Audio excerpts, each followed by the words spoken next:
ಬೀದರ್ನಲ್ಲಿ ಯಾವ ರೀತಿ ದರೋಡೆಗೆ ಪ್ಲಾನ್ ಮಾಡಿದ್ರು, ಅಲ್ಲಿಂದ ಹೇಗೆ ಎಸ್ಕೇಪ್ ಆದ್ರು ಅನ್ನೋದನ್ನು ನೋಡಿದ್ವಿ. ಇನ್ನು ಮಂಗಳೂರಿನಲ್ಲೂ ಕೂಡ ದರೋಡೆ ಆಗಿತ್ತಲ್ಲ, ಆ ಪ್ರಕರಣಕ್ಕೆ ಸಂಬಂಧಪಟ್ಟಂತೆ ಮತ್ತಷ್ಟು ಅಪ್ಡೇಟ್ ಸಿಗ್ತಾ ಇದೆ. ವಿಟ್ಲದ ನಕಲಿ ಇಡಿ ದಾಳಿಗೂ ಬ್ಯಾಂಕ್ ದರೋಡೆಗೂ ಸಾಮ್ಯತೆ ಇದೆ, ಹೋಲಿಕೆ ಇದೆ. ಎರಡೂ ಪ್ರಕರಣಗಳಲ್ಲಿ ಕೇರಳ ಗಡಿ ಭಾಗದ ಗ್ರಾಮಗಳೇ ಟಾರ್ಗೆಟ್ ಆಗಿದೆ.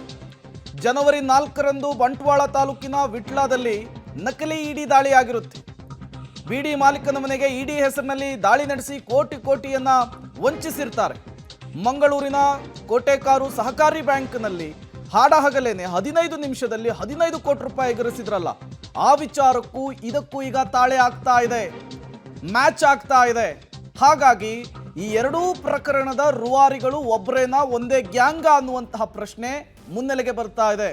ಅದರ ಜೊತೆಗೇನೆ ಕೇರಳದ ಲಿಂಕ್ ಏನಾದರೂ ಇದೆಯಾ ಅನ್ನುವಂತಹ ಅನುಮಾನ ಮುನ್ನೆಲೆಗೆ ಬರ್ತಾ ಇರುವಂಥದ್ದು.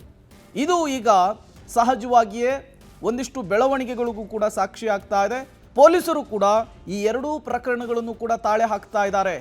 ಸಾಮಾನ್ಯ ಹೋಲಿಕೆ ಇರೋದ್ರಿಂದ ಒಂದೇ ಗುಂಪಿನ ಕೈವಾಡ ಏನಿದೆಯಾ ಅನ್ನುವಂತಹ ಅನುಮಾನದಲ್ಲಿ ಈಗ ತನಿಖೆಯನ್ನು ಕೂಡ ನಡೆಸ್ತಾ ಇರುವಂಥದ್ದು. ನೋಡಬೇಕು ಪೊಲೀಸರ ಇನ್ವೆಸ್ಟಿಗೇಷನ್ನಲ್ಲಿ ಏನೆಲ್ಲ ಬೆಳವಣಿಗೆಗಳು ಆಗುತ್ತೆ ಅಂಥೇಳಿ. ಜನವರಿ 4ರಂದು ವಿಟ್ಲಾದಲ್ಲಿ ಬಿಡಿ ಮಾಲೀಕನ ಮನೆಗೆ ಒಂದು ಗುಂಪು ಎಂಟ್ರಿ ಕೊಡುತ್ತೆ. ಇಡಿ ಅಧಿಕಾರಿಗಳ ಹೆಸರಿನಲ್ಲಿ ಕೋಟಿಯನ್ನು ಲಪಟಾಯಿಸಿರುತ್ತೆ.